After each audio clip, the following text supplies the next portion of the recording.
Welcome back to my channel. We're gonna be making Czech pancakes. They are called Livance.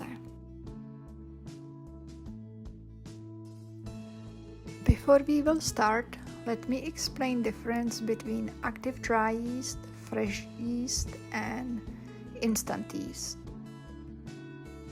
What is the difference between fresh, active or instant yeast? I would say there is no difference at all. I use all of them. It depends on my mood, which I grab for. I am lucky to find fresh yeast here in Atlanta in the fresh market.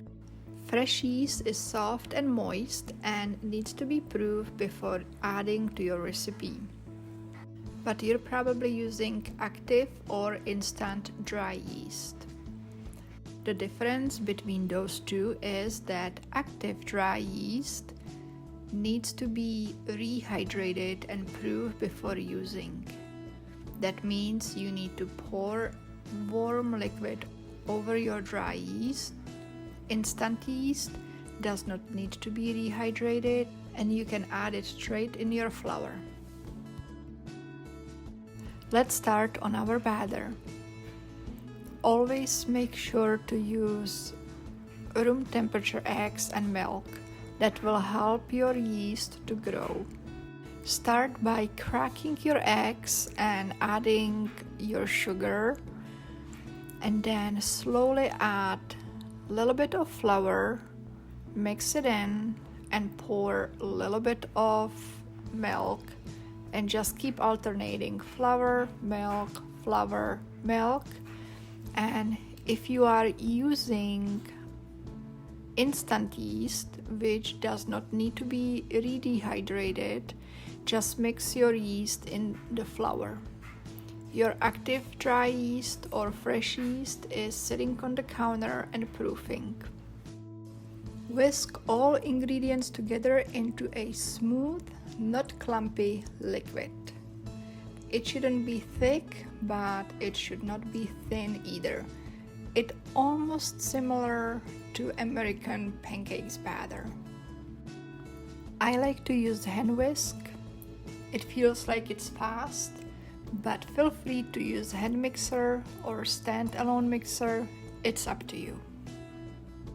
Time to add your active dried yeast or fresh yeast, either one you use and you have been proofing on your countertop. Mix it in. Now your batter needs to rest for at least 1 hour.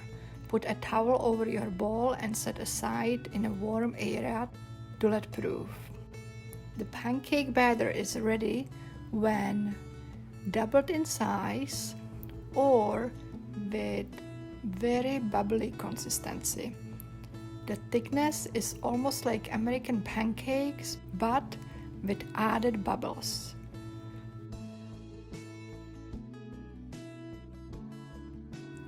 Get a non-stick pan.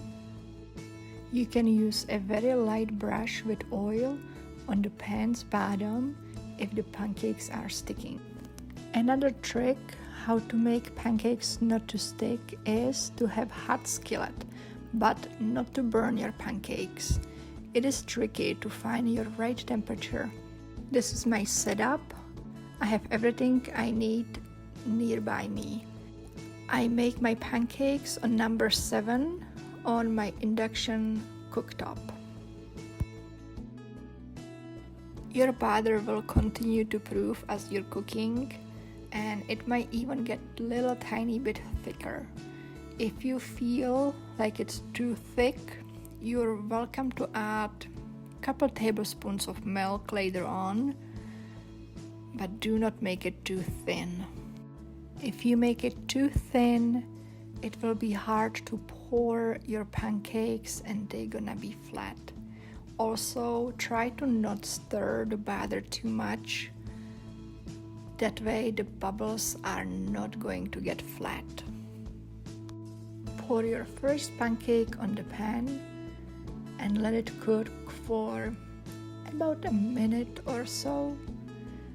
You can see the pancake is getting more and more bubbly. That's good. Those bubbles are making pancake airy, light, and fluffy. Also, when your pancake is sticking to the pan, it is not ready to turn over or be taken out. That can be a hint for you that you need to cook it a little bit longer.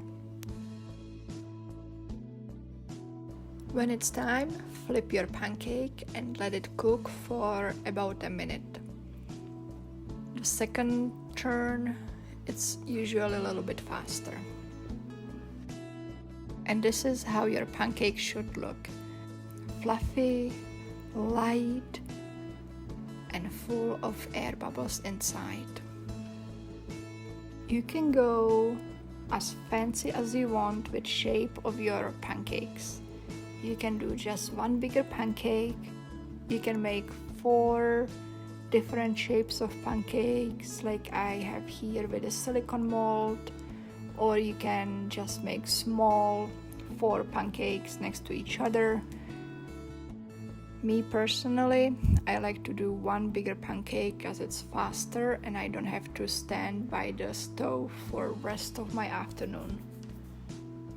From this batch, you will make about 20 plus pancakes, depends what size you will decide to make.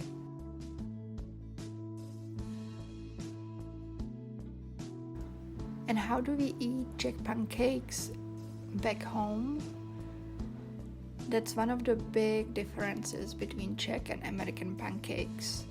The easiest way is to baste each pancake with butter and sprinkle with cinnamon sugar, roll it, and just enjoy it. That's my favorite way to eat them. The second way we serve pancakes is you start with plum butter and put it on the pancake. In Czech, we have special cheese which we call tvaroh, and we grate it over our pancakes. Here, the closest to this cheese is farmer's cheese or Amish cheese.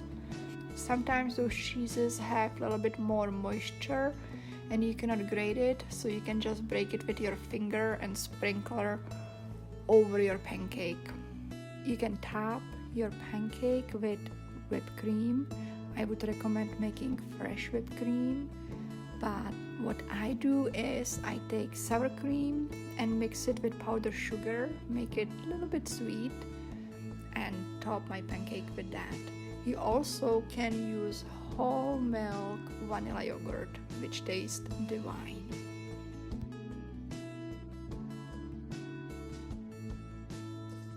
Let's not stay traditional. My kids love Nutella everything. Nutella sandwich, Nutella crepes, and of course, Nutella pancakes with fresh fruit. And here you have it. Czech style pancakes, which we call Livance. We hope you enjoyed this recipe. Dobrou chuť, and until next time, bye!